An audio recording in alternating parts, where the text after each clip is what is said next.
del cerebelo que sabemos, que forma parte del encéfalo, sabemos su ubicación, si recordamos endocráneo, justamente la fosa posterior cerebelosa, donde estaba acompañado también por el tronco encefálico.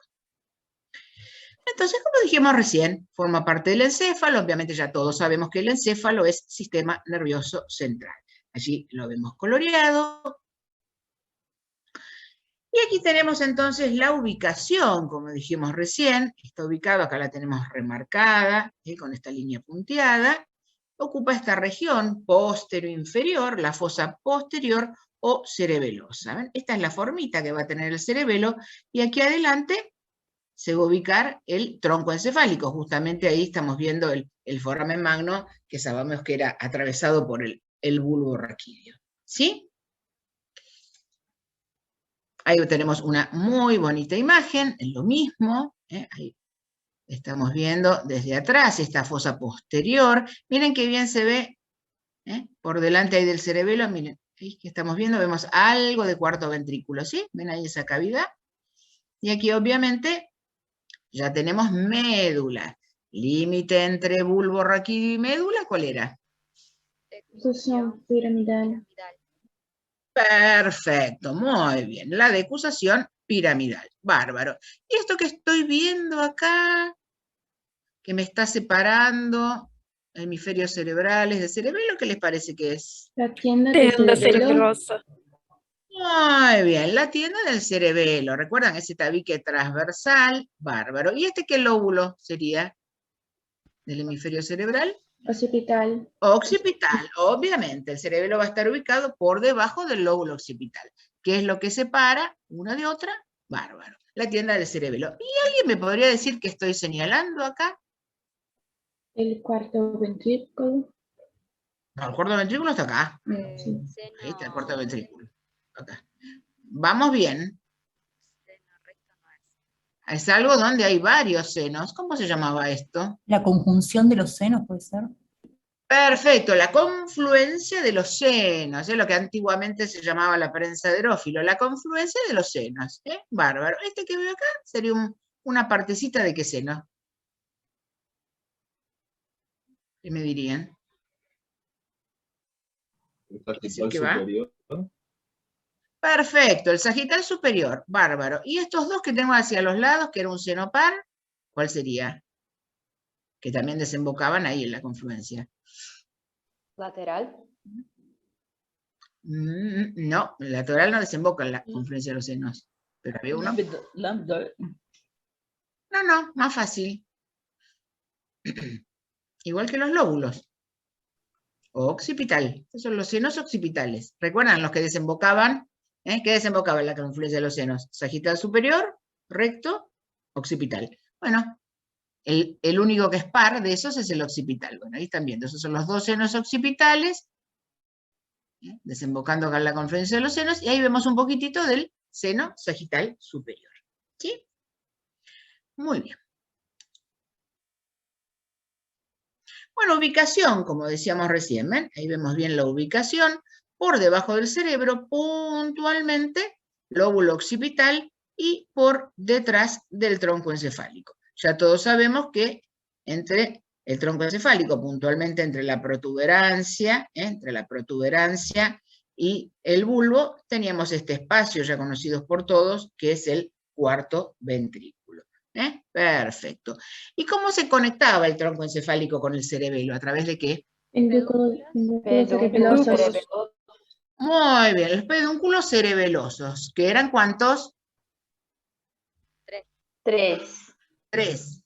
Superior, medio e inferior. ¿El más grandote de los tres cuál era? El medio. El medio. ¿Y conectaba cerebelo con qué parte de tronco?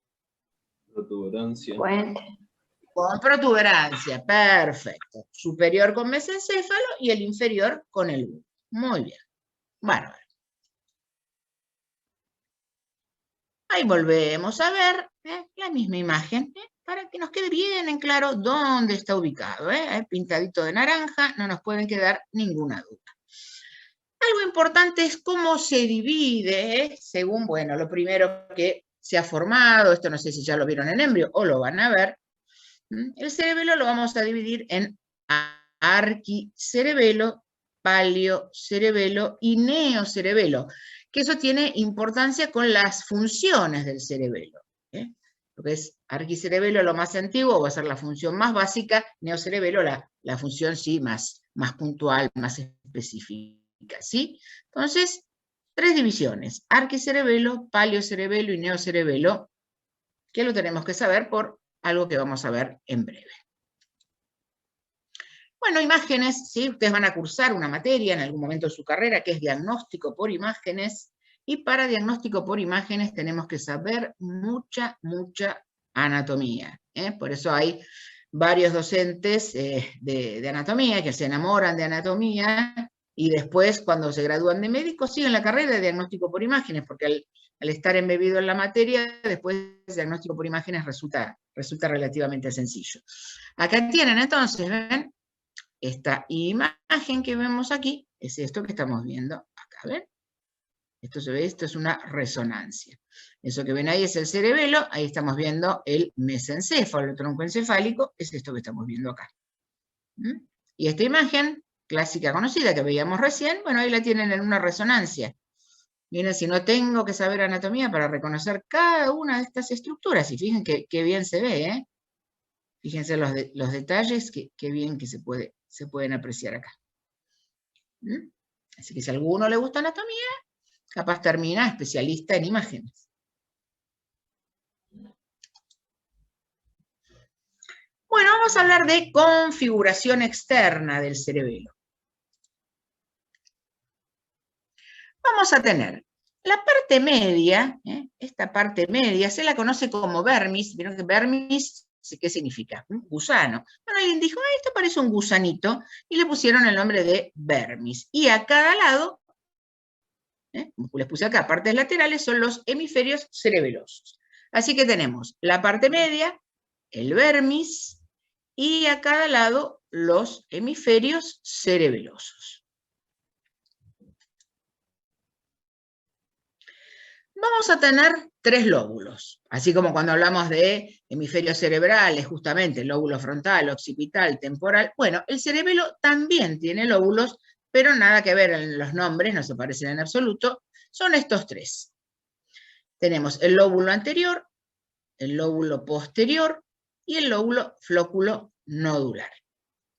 Esta es una vista superior del cerebelo, ven que acá les dice cara superior, y yo les puse con los mismos colores, que es lo que estamos viendo. ¿Ven? Lo que veo aquí de color rojo es el lóbulo anterior. Lo que veo de color verde es el lóbulo posterior.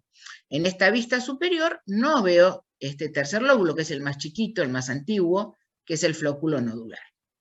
Entonces, en la vista superior, como ya sabemos, esto es el vermis, esto es hemisferio cerebeloso. En esta vista superior veo lóbulo anterior y lóbulo posterior. El posterior es el más grande de los 3. Posterior es el más grande, flóculo nodular el más chiquito. ¿Qué me separa? Fíjense que ven la superficie, esto que estamos viendo es la corteza cerebelosa, y está plegada, ¿ven? Bueno, ¿qué me separa el lóbulo anterior del posterior? Lo que podemos llamar cisura, con C de casa, o como le ponen acá, fisura. Es lo mismo. Según los textos, alguno le dice cisura, otro es fisura. Es lo mismo. Entonces, ¿qué tomo como límite para decir, bueno, esto es lóbulo anterior, esto es lóbulo posterior? Bueno, lo que me separa uno de otro es esta cisura o fisura primaria. ¿Qué tomo como límite para separar la cara superior de la cara inferior? Bueno, otra cisura que llamamos horizontal. Vamos a darlo vuelta.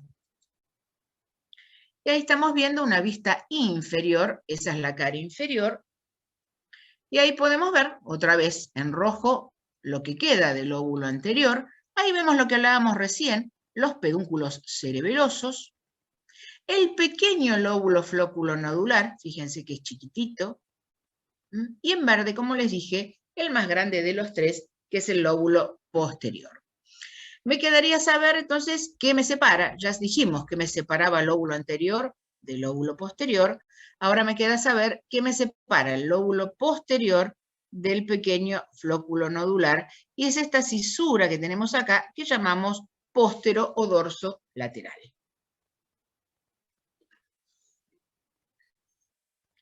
cada una de las partecitas sea tanto de los hemisferios o del vermis, tienen nombre.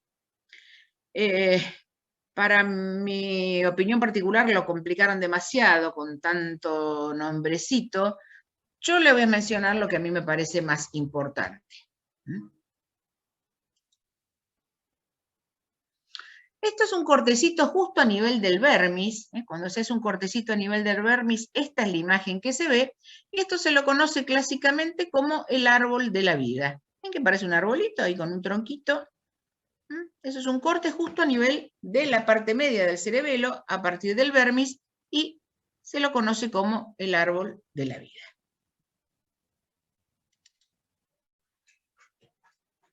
Muy bien, acá tenemos cómo se divide este vermis cerebeloso, justamente es la imagen que veíamos recién. Bueno, ahí tenemos los nombrecitos, ven, a cada una de sus partecitas le han puesto nombre. Y vamos a comenzar, tenemos la língula, el lobulillo central, el culmen, el declive, el folium, tuber, pirámide, úvula y nódulo. Para mi gusto, demasiado nombre. Pero son las partecitas que tiene este vermis cerebeloso. Y yo voy a usar alguno de estos nombres. Bueno, lo que más se utiliza es pirámide y úvula, sí, por algo que les voy a comentar ahora en breve. Eso sí, pirámide y úvula, recordar que es parte del vermis. Y bueno, acá cuando hablamos de nódulo, justamente dijimos recién que uno de los lóbulos era el flóculo nodular. Bueno, la parte nodular de ese lóbulo es este, el nódulo está ahí. En realidad eso es lo que se utiliza. El resto de los nombres no se menciona más, pero yo, como les digo, uno no sabe, bueno, con qué pregunta me pueden aparecer en el choice o si me ponen en un dibujito.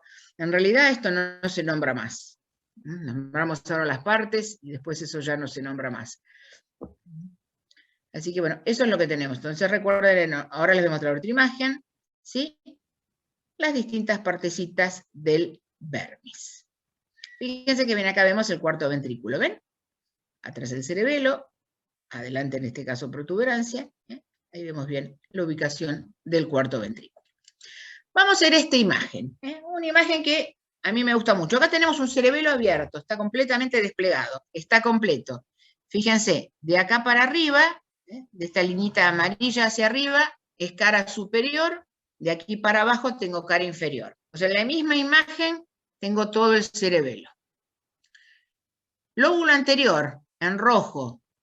Entonces les dije, lóbulo anterior, ¿quién lo separa del posterior? Eso sí, obviamente es preguntable.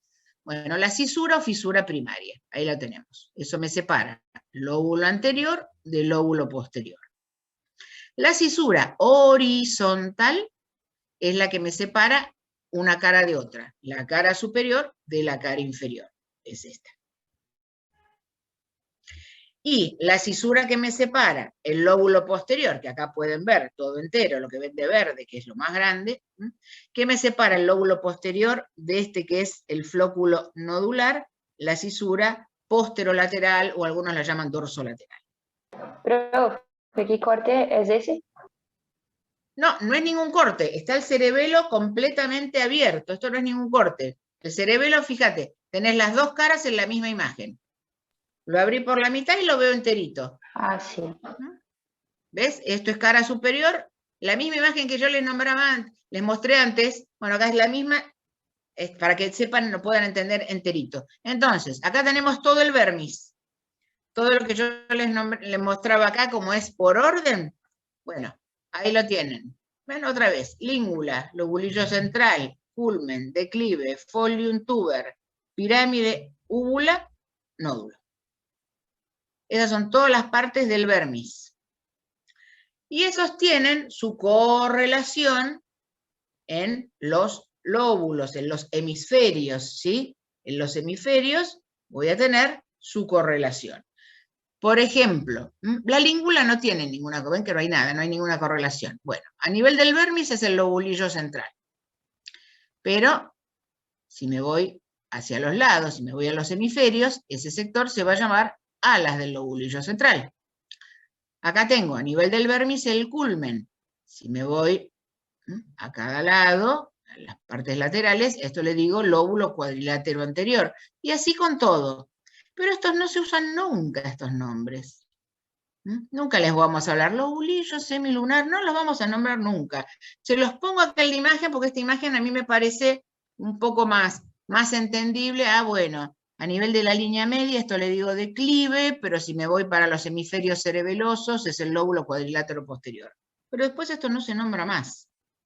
Pero les repito, que puede aparecer en las preguntas del examen, no lo sé. A mí útil para acordarme, les repito, la pirámide y la úvula sí, porque lo vamos a nombrar por algo, y después nódulo y flóculo, saber que, bueno, el lóbulo flóculo nodular lo pusieron así, porque la parte del vermis es el nódulo, y lo que hay en cada hemisferio cerebeloso es lo que se llama flóculo. Eso, bueno, tiene coherencia. Ahora, para mí aprenderse todo, con todo lo que hay que saber, todos estos nombres, yo, a mis alumnos cuando les tomaba oral, les decía, yo eso no lo voy a preguntar. Para mí no tiene sentido, pero en el escrito yo no sé qué les pueden preguntar. Por eso casi, si lo quieren, creo que tienen por lo menos clarito con todos los nombres. Hasta ahí los puedo ayudar. Muy bien. Nos vamos entonces ahora a la configuración interna. Como siempre, sustancia blanca, sustancia gris. Sustancia blanca, sustancia gris. ¿Cómo se dispone? Bueno, eso va a ser igual que pasa en el cerebro. Lo que vemos del cerebelo, todo esto que veíamos, todos esos plieguecitos, esa es la corteza cerebelosa. Y eso es sustancia gris. En el interior del cerebelo voy a tener núcleos de sustancia gris. Y rodeando a esos núcleos de sustancia gris, tengo sustancia blanca. En el cerebro eso es muy similar. Entonces, ahí tenemos la imagen. Todo esto que vemos, eso es la corteza cerebelosa. Todo esto que vemos así plegadito, eso es corteza cerebelosa. Lo que veo en el interior es sustancia blanca. Y sumergido en esa sustancia blanca, tengo núcleos de sustancia gris. Acá estoy viendo uno de ellos. Esa es la disposición. Fíjense que es al revés de médula. Recuerdan que en la médula, la parte periférica era sustancia blanca y la parte central era sustancia gris. En cerebro y en cerebelo eso es al revés. La parte externa es sustancia gris. Es lo que llamamos la corteza.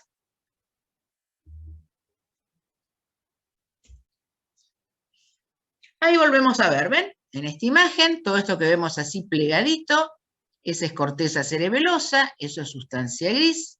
En el interior vemos la sustancia blanca, o sea, tendría una disposición central, y sumergidos en esa sustancia blanca, ahí podemos ver los núcleos de sustancia gris. ¿Sí? ¿Qué núcleos tenemos? Bueno, ahí tenemos los nombrecitos. A nivel del vermis, ¿ven que parece un gusanito? A nivel del vermis vamos a tener estos núcleos que llamamos del techo, porque son los que están más arriba. También se lo conoce como núcleo fastigio. Y a cada lado estos chiquititos que se llaman globosos. Alguien dijo, ay, parecen dos globitos. Es núcleo globoso. Entonces, fastigio del techo y globosos. Esos, fíjense que están en el vermis, como les puse acá abajo. Núcleo del techo va a pertenecer al arquicerebelo y el núcleo globoso al paliocerebelo. Eso según cómo va apareciendo. Y ahora tiene que ver con las funciones. Ahora cuando veamos las funciones, tiene que ver las funciones con lo que es arqui, lo que es palio, lo que es neocerebelo. Eso es muy importante saberlo. Y hacia afuera, vamos a tener este núcleo grandote, es el más externo de todo, el que generalmente el único que uno puede ver, cuando uno tiene un preparadito de cerebelo, es el único, porque los otros son muy chiquititos, pero este sí se puede ver. Este se lo conoce entonces como el núcleo dentado, que parecen como pequeños dientitos. Ese es el núcleo dentado, ese pertenece al neocerebelo, el que va a tener la función más exquisita del cerebelo, el neocerebelo, y nos queda también en el hemisferio cerebeloso, este pequeño nucleecito, también no tan fácil para ver, que se lo conoce como el núcleo emboliforme.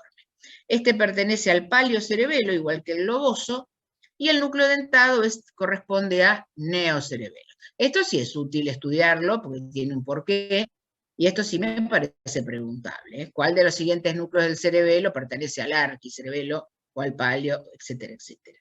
Entonces ahí tenemos un cuadrito muy ordenado donde encuentro los núcleos y a qué pertenecen, si arqui, palio, neo, y ahora vamos a ver que eso tiene relación con las funciones. Entonces no se olviden, configuración interna, corteza cerebelosa, la parte externa, esta que vemos así plegadita, sustancia gris. En el interior, decimos ubicación central, sustancia blanca. Y sumergido en la sustancia blanca, 4 pares de núcleos de sustancia gris. El más externo y el más grande, fíjense acá tengo un cortecito de cerebelo, fíjense que es el único que puedo ver. Nosotros, tiene que ser ya una técnica microscópica, con mucha tinción, sino el único que puedo ver. Y acá vemos lo mismo, ¿ven? Otra vez, corteza cerebelosa, sustancia blanca, y aquí el núcleo más grande, el dentado. ¿Y acá qué tengo? Fíjense, acá veo una cavidad, acá veo una estructura. ¿Qué me dirían que es esto? El tronco, ¿y qué parte sería? ¿Qué les parece? ¿Qué podría ser? La protuberancia. La protuberancia, exactamente. Entonces, ¿y esto que estoy viendo acá qué es? Cuarto ventrículo. Exactamente, el cuarto ventrículo. Muy bien. ¿Sí? Sí. Bueno, nos vamos a las funciones, Nos vamos a las funciones. Y esto sí, muy importante saberlo por orden. Arquicerebelo, o sea, la parte más antigua del cerebelo, el arquicerebelo, está formado exclusivamente por el lóbulo flóculo nodular. Ya van a ver ustedes en embriología, es lo primero que se forma, ¿sí? Entonces, esto es bien sabido, como les dije, esto tiene mucha utilidad. Yo haría preguntas de esto. Entonces, arquicerebelo formado exclusivamente por el lóbulo flóculo nodular. Función, algo primitivo, elemental que tenemos, que es el equilibrio. Profe, ¿por qué se llama arquicerebelo así? ¿Es antiguo? ¿Por qué es antiguo? Y eso te lo van a contar en embriología, porque es lo primero que se forma. Ah, sí. Y es como la historia que uno tiene por periodos. Bueno, en embrio es igual. Eso se lo preguntan bien en embrio, ¿sí? Pero arqui, ¿qué significa? Cuando dice algo arqueológico, porque es algo viejo. Muy bien. Luego tenemos el paliocerebelo. ¿Quién va a formar el paliocerebelo? El paliocerebelo lo forma el lóbulo anterior completo más, les dije, esto recuérdenlo por algo, la úvula y la pirámide. Úvula y pirámide corresponde al lóbulo posterior. Entonces, el arquicerebelo es el lóbulo flóculo nodular. El paliocerebelo es el lóbulo anterior y del posterior, úvula y pirámide. Esto tiene que ver con tono muscular. ¿Recuerdan? Tono muscular, propiocepción inconsciente y mantenimiento de la postura.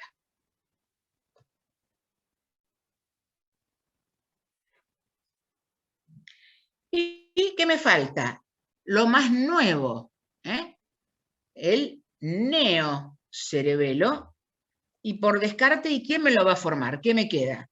El neocerebelo, ¿quién lo forma? El lóbulo posterior, menos ¿qué? Menos úvulo y pirámide. Y esto tiene que ver con los movimientos voluntarios, con los movimientos voluntarios. Y alguien nos puede decir, pero movimientos voluntarios era el sistema piramidal. Sí, perfecto. Para hacer un movimiento voluntario yo necesito el sistema piramidal. Imagínense, llego a casa y quiero poner la llave en la cerradura.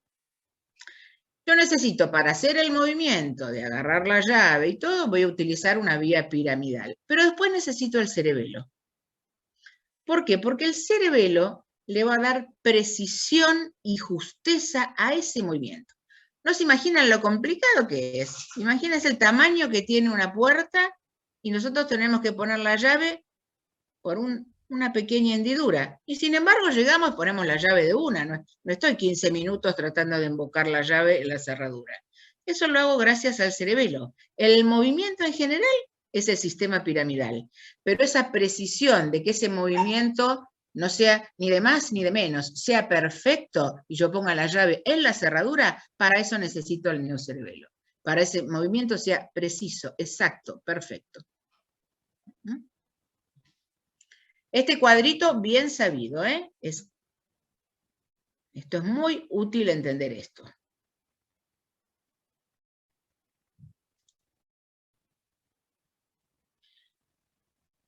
Fíjense, miren si acá no estamos usando el cerebelo. Mantenimiento de la postura y equilibrio. Para acá, fundamental. Fundamental. Yo obviamente bailo, es voluntario, voy a bailar utilizando mi sistema piramidal. Pero para esta perfección necesito al cerebelo y obviamente años de estudio y trabajo, porque a mí me dicen ponete en esta posición, me resultaría imposible. Pero acá es fundamental esto, para la postura, para el equilibrio, el cerebelo. Neocerebelo, les dije, justeza, precisión. Miren esto, enhebrar una aguja. Dificilísimo, poner el hilito por ese micro agujerito. Para eso necesito el neocerebelo. Cuando escribimos, yo escribo a lo largo de un renglón, no me voy torciendo, no empiezo escribiendo por acá y termino allá abajo, no. Sigo escribiendo línea por línea sobre el renglón. Bueno, ahí para escribir, yo ya aprendí a escribir. Primero era piramidal, pero después yo ya aprendí bien a escribir, ya sabía cómo agarrar bien la lapicera. O sea, escribir se transforma en un movimiento extra piramidal, porque ya lo aprendí a hacer. Pero después que yo escriba perfecto sobre cada renglón y no me pase, para eso necesito el cerebelo. Profe. Sí. Entonces, cuando una persona bebe mucho alcohol, una parte del cerebelo está afectada. Cuando el alcohol pasa a la sangre, cuando uno bebe alcohol, el alcohol después va a pasar a la sangre y gran parte de lo que es el sistema nervioso empieza a flotar en una sangre llena de alcohol. Por eso, ahora les voy a comentar algo de patología, ¿sí? Pero cuando uno camina, ¿qué es lo que pasa? El pobre cerebelito flota en alcohol y bueno, vení de bailar a las 5 de la mañana y querés poner la cerradura, justamente lo que yo te decía, la llave en la cerradura. La voy a poder poner, pero nunca de entrada. El cerebelo flotando en alcohol no funciona de la misma manera. Sí, sí. Tiene que ver. Por eso se pierde la precisión de todos los movimientos si yo estoy borracho.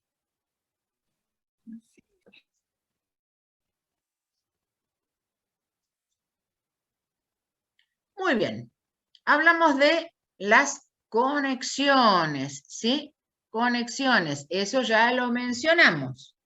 ¿Cómo se conectan estas estructuras? A través de los pedúnculos cerebelosos, ¿sí?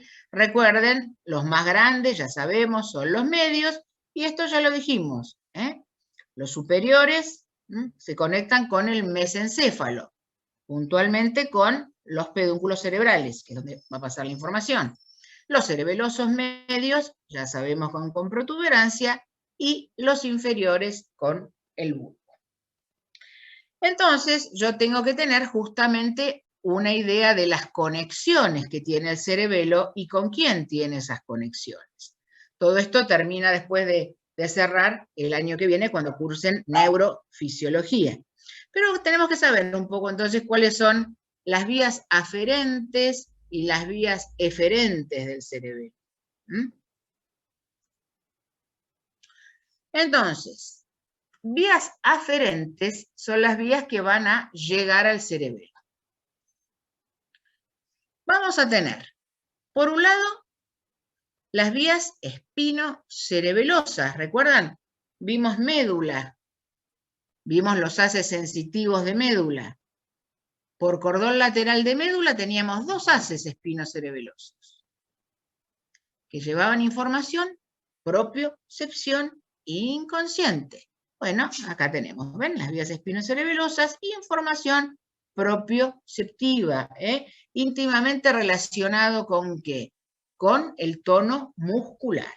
Propiocepción inconsciente de la mano del tono muscular. Esa es una información que va a llegar al cerebelo. Eso a través, sí, de estos haces espinocerebelosos, que vamos a ver en la clase de vías bien detalle por detalle. Segunda conexión que va a tener el cerebelo, que llega al cerebelo, con el aparato vestibular. Y el aparato vestibular, ¿qué dijimos que tenía que ver? El aparato vestibular tiene que ver con el equilibrio, y el cerebelo también. Así que es lógico que tengan conexiones entre sí. Esto tiene que ver entonces con el equilibrio. Y estamos hablando que le da precisión y justeza a un movimiento, movimientos piramidales. Los movimientos piramidales nacen en la corteza motora. Entonces es lógico que también recibe información procedente de la corteza. Corteza motora, la corteza motora es frontal. Y acá ¿qué dice? Miren, corteza fronto-ponto-cerebelosa. ¿Sí? Entonces fibras que van a comenzar en la corteza motora, van a pasar por la protuberancia y van a llegar al cerebelo, relacionado justamente con lo que hablábamos recién, ¿sí? De darle perfección a un movimiento. Esas son las vías, entonces, que llegan al cerebelo, son las llamadas vías aferentes.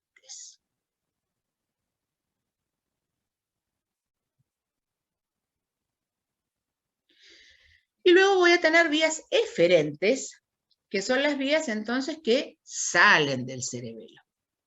¿Está? ¿Sacaron fotitos? Sí.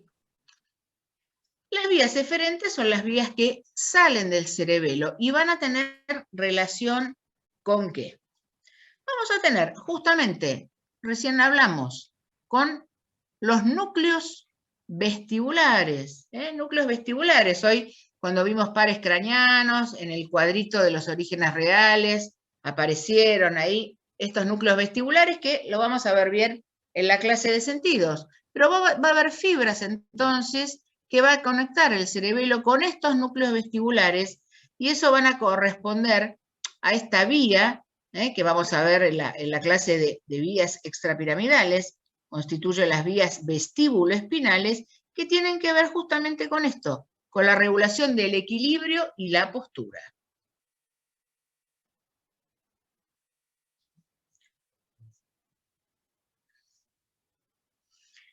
Vamos a tener fibras del cerebelo que van a tener conexiones con el núcleo rojo. ¿Dónde estaba el núcleo rojo? Lo vimos la semana pasada. ¿Dónde se ubicaba? Mesencéfalo. Muy bien, así me gusta. Con el núcleo rojo del mesencéfalo, perfecto.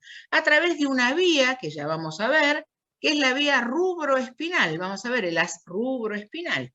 Bueno, esta vía rubroespinal está relacionada con el tono muscular. Y vamos a tener también núcleos en lo que se llama la formación reticular. En realidad no son verdaderos núcleos. La formación reticular son áreas de neuronas, digamos, difusas, que se ubican todo a lo largo del tronco encefálico. No llegan, acá ponen núcleos, pero en realidad no llegan a ser verdaderos núcleos. La formación reticular es eso, son áreas de neuronas difusas que encuentro todo a lo largo del tronco encefálico. Por eso uno no lo nombra como núcleos cuando ve la división. Y voy a tener estas vías, que vamos a ver en la clase de vías, que son los haces retículoespinales. Bueno, esto tiene que ver justamente con la actividad de las motoneuronas. Hablamos de la precisión y justeza que da el cerebelo al movimiento. ¿Sí? Esas son las fibras eferentes entonces. Ahí tienen como el resumencito. Y aquí, núcleo rojo será a través de la rubroespinal, formación reticular a través de los haces reticuloespinales y los núcleos vestibulares a través de los haces vestíbuloespinales. Y aquí yo les agregué bien con qué tienen que ver cada uno, porque si no es echar nombres y nombres. A mí me interesan que, bueno, si uno escucha la vía rubroespinal, sí, esa tiene que ver con el tono muscular, saber a qué nos referimos. o estudiar de memoria y sin entender nada no sirve. No se compliquen demasiado más con las conexiones, con esto es suficiente. Profe, una pregunta, que en el cuadro azul se nombra los núcleos vestibulares y los vestibulares. Sí, en realidad se refiere todo a lo mismo. ¿Ves que acá tenés núcleos vestibulares y acá tenés la vía vestíbulo-espinal? Sí, en realidad se refiere a lo mismo. Perfecto, gracias. ¿Estamos? Entonces, sabiendo las funciones, tenemos ya idea de estas conexiones, obviamente todas estas vías que salen y entran del cerebelo, ¿por dónde entran o salen? Por los pedúnculos cerebelosos. Cómo llega, cómo sale la información, siempre a través de los pedúnculos cerebelosos. ¿Qué pasa si se enferma el cerebelo? Va a ocurrir lo que se llama un síndrome cerebeloso. Causas: un traumatismo, una hemorragia, un tumor. Hay muchas causas, no nos vamos a meter en eso. Ya en neurología y neurocirugía lo van a ver. Pero teniendo en cuenta las funciones, para que entender un poquito qué es lo que le pasa al paciente. Vamos a tener trastornos del equilibrio. Y se le dice marcha de ebrio porque el paciente camina como un borracho, no está borracho, pero camina como un borracho. Camina haciendo zigzag. Es imposible que camine en línea recta. Yo estoy en el consultorio y le digo, a ver, bueno, venga de la puerta a la camilla. Va a llegar, pero va a llegar haciendo un zigzag. Camina haciendo así como si fuera una letra Z. Por eso lo de marcha de ebrio. Y por eso, como alguien me preguntaba, si yo estoy borracho, mi cerebelito flota en alcohol y camino de esta manera.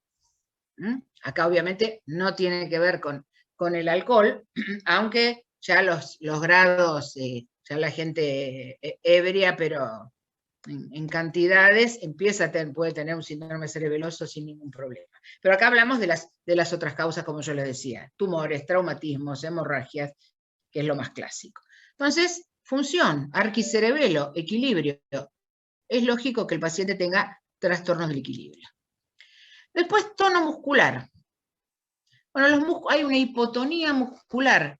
¿Vieron que si ustedes le tocan los músculos a una persona muy, muy viejita, una anciana, que parecen así blanditos? Bueno, acá van a notar eso. Ustedes tocan los músculos y todos nuestros músculos, por más que ahora estemos sentados, así digamos, entre comillas, en reposo, todos nuestros músculos tienen determinada tonicidad. Bueno, esos se empiezan a poner cada vez más hipotónicos, cada vez más blanditos, finitos, típico cuando ustedes revisan a un anciano, muy, muy parecido. Entonces tengo alteraciones del tono muscular. Postura. Dijimos que mantenimiento de la postura. ¿Puede pararse alguien con un síndrome cerebeloso? Sí, pero se separa como vemos en este dibujito. ¿Ven? Fíjense, un miembro inferior muy separado del otro. Se para, pero con las piernas muy separadas, ¿ven? Eso se dice aumento de la base de sustentación. Entonces ya lo veo. Camina con los miembros inferiores separados, haciendo zigzag. Imaginen, los músculos tampoco lo ayudan, pues si tengo hipotonía muscular. Y después, ¿qué tengo? Después tengo ese control de los movimientos voluntarios. Justamente necesito al cerebelo para que ese movimiento sea preciso, exacto. Entonces, tengo hipermetría. ¿Qué significa? Que yo quiero agarrar acá este marcador. Y yo estoy bien, lo agarro y punto. Alguien que tiene un síndrome cerebeloso se va a pasar, se va a pasar, o no llega, o quiere agarrar una taza, quiere tomar un café con leche, y uno agarra la taza, ¿qué hace? Cierra la mano, porque queremos agarrarla del asa. Bueno, alguien con síndrome cerebeloso va a cerrar la mano antes de agarrar la taza. Eso es hipermetría. Puede ser en más o en menos, o se pasa o lo hace antes. Eso significa. Nosotros, gracias al cerebelo, yo tengo esto en la mano, tic, lo agarro. El movimiento piramidal, yo muevo la mano, pero para que yo venga acá y lo agarre así, necesito a mi cerebelo. Si no, con el movimiento piramidal me pasa lo que un enfermo del cerebelo. O me voy a pasar, lo voy a agarrar, pero me paso, o llego antes, hasta que por fin lo voy a agarrar. Eso es hipermetría. Va a empezar a aparecer temblor. El ejemplo de la llave en la cerradura. Lo va a poder hacer, pero le va a costar un montón. Y cuando quiera hacer ese movimiento preciso de poner la llave, va a aparecer temblor. Enhebrar una aguja, ni soñando. Y va a tener trastornos en la escritura, lo que yo les decía. Algo que a nosotros nos parece tan fácil, escribir en el renglón todo derechito. Si nuestro cerebelo se enferma, voy a poder seguir escribiendo, pero voy a escribir todo torcido.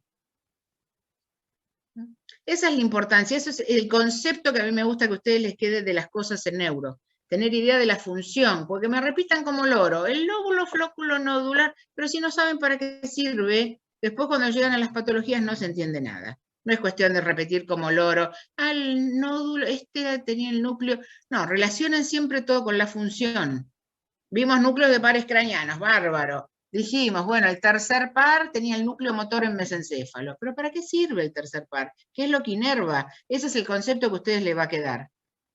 Porque de acá a un año no se van a acordar que el núcleo motor estaba ubicado en el mesencéfalo, pero por lo menos quiero que se acuerden que inerva la gran mayoría de los músculos del ojo. Eso es lo que a mí me interesa que aprendan de neuro. No un acúmulo de nombres que no me sirve para nada. Relacionarlo y bueno, ¿y para qué? ¿Qué utilidad tiene? ¿Para qué tengo que saber cerebelo? Por todo esto. Y cerebelo se acabó. Es un tema corto. No hay más nada para decir. Tengo que tener una idea de la configuración externa, de la configuración interna. Hagan hincapié, por favor, en lo que dijimos. Arquicerebelo es el lóbulo flóculo nodular. Bárbaro. Nódulo flóculo nodular, fácil, era el flóculo y el nódulo. ¿Con qué tenía que ver? Con equilibrio. Hagan hincapié en esas cosas. A mí es lo que me parece más importante. Si fuera por mí les diría, no estudien todos esos nombres como... Pero yo el examen, yo doy mis preguntas, pero cada docente y alguien capaz se los pregunta. Eso sería entonces todo cerebelo. Escucho lo que quieran, sí. ¿Que relacionado al Parkinson se puede tratar desde el cerebelo? Lo que pasa es que en el Parkinson hay mucha afectación, pero el Parkinson lo que más está íntimamente relacionado con la sustancia negra, con lo que vimos como el locus niger. Tiene un cierto parentesco, pero el Parkinson después termina afectando cerebro. Bueno, ¿qué hora es? Ahí llega... Bueno, esperen un segundo. Esperen que saco el audio un minuto. Ahí los entretengo. Bueno, basta. Basta. No molestes. Muy bien, tocaron el portero eléctrico. Bueno, acá encontré este Batman y Robin que me encantó.